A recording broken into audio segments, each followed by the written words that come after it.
bags were horror lies. Hello and welcome to Body Bags. My name is James and I'm your Sunday night reviewer. This evening I'll be bringing you the last movie for our theme week of horror comedy.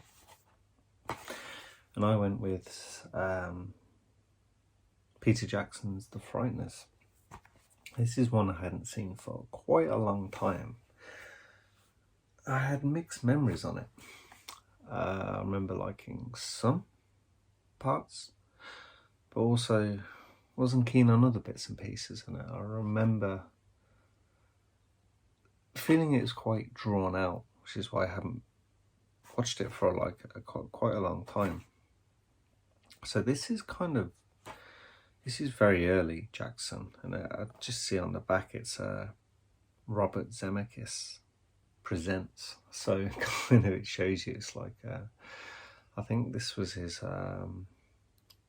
big break in Hollywood. He had some big actors to work with this one. Of course, Michael J. Fox kind of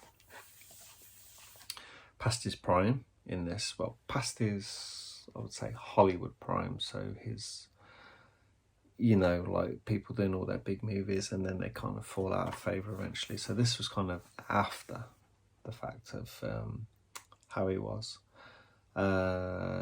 Dee Wallace is in this one.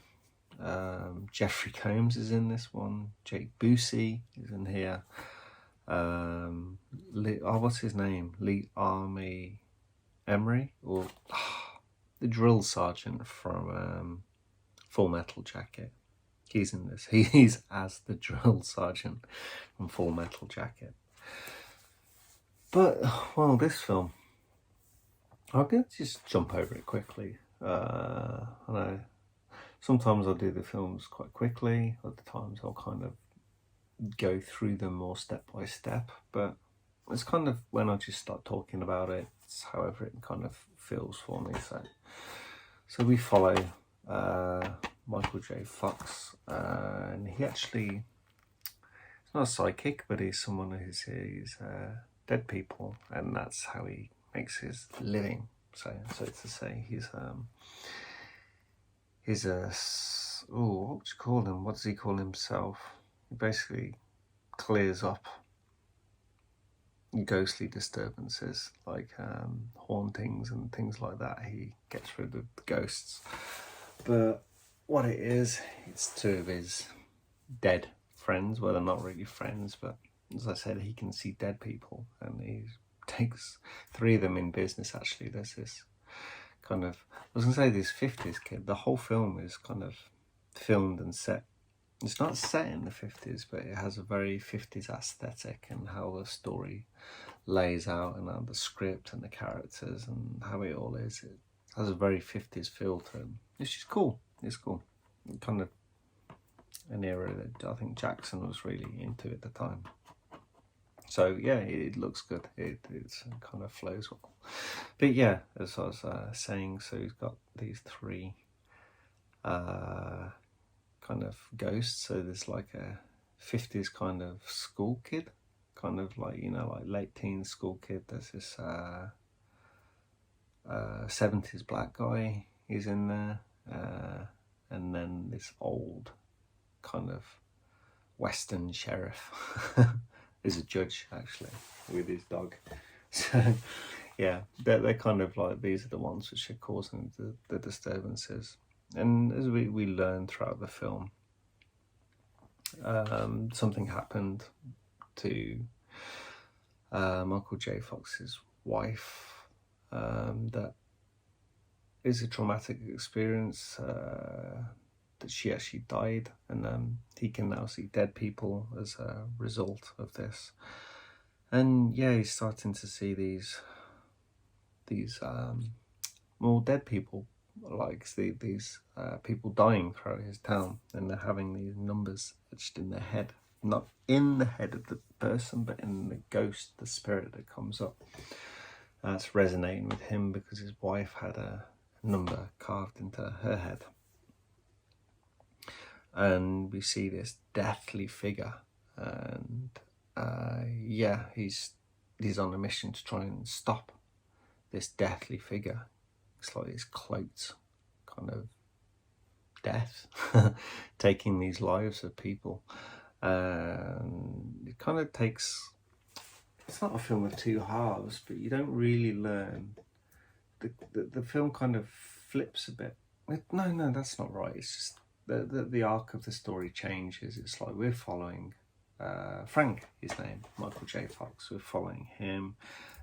He's kind of bumbling along. He's starting to get to like him, even though he's like he's not like a deadbeat, but you can see he has issues, but you understand why he has issues. You start to learn more and more about him, and then like starting to learn little bits more about these different deaths affected to different characters in the movie. Jeffrey Combs comes into the scene, should I say. He's working for the FBI, and it's interesting how it's going. He thinks it's Frank that's causing these deaths. He's like this kind of weird, he's into all the occult stuff.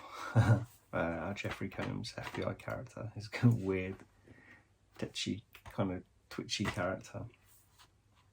But when the film changes, it's like when he's been chasing this death character and he finally manages to stop him, but that we find out that it's a killer who was working at a hospital, tried to kill as many people as he could. He wanted to be famous.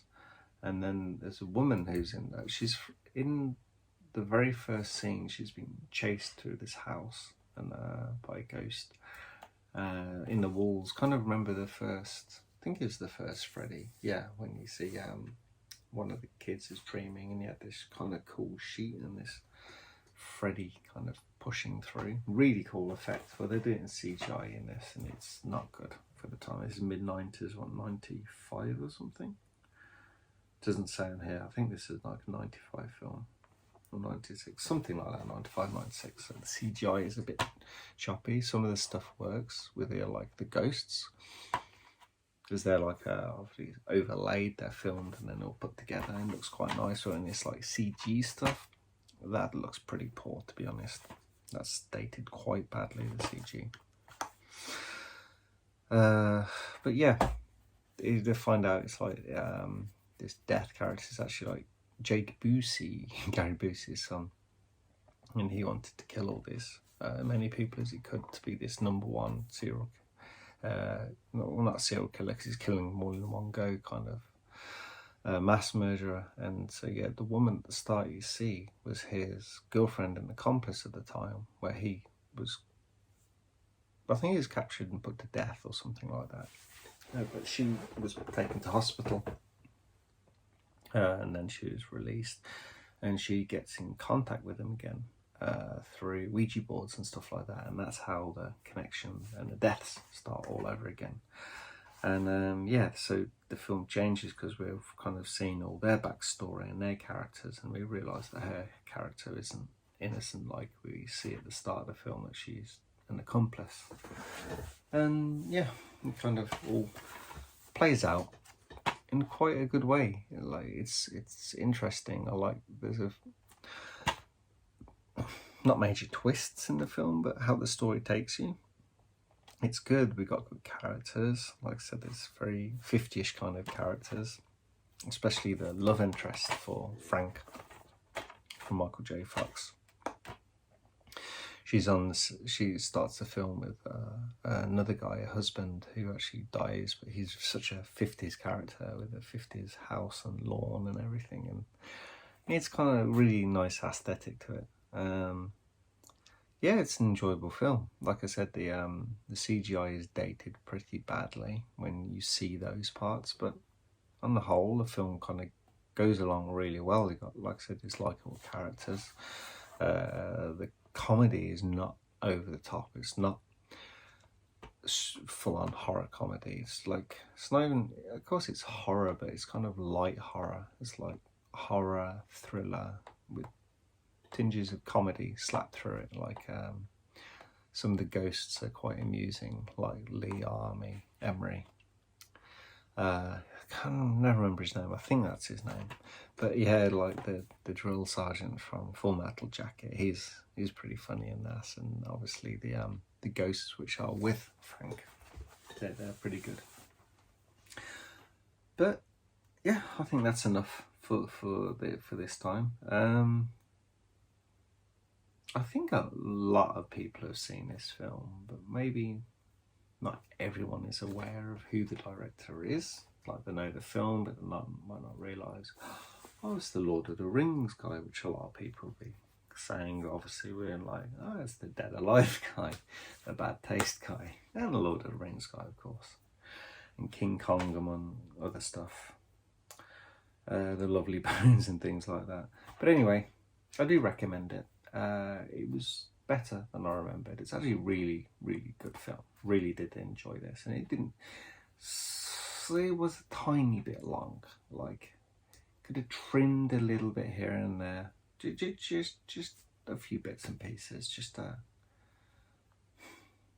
no, it doesn't drag. Not even quicken it up. I don't know. It just feels a little bit long. Just a little bit long, but that could be because I'm a bit tired as well. But anyway, I do recommend you check out The Frighteners. Don't get this DVD because it's shit. It's stretched, yeah, so everyone's wide. It's really shitty. I need to pick this up on Blue. Well, I hadn't picked it up for a long time because I was like, yeah, I've got this. I forgot how it was, but I was like, I don't watch it, but I really enjoyed it, so I will watch it again, so I will pick it up on Blue. Anyway, hope you guys enjoyed this review, and I'll catch you next week. Thank you. Bye-bye.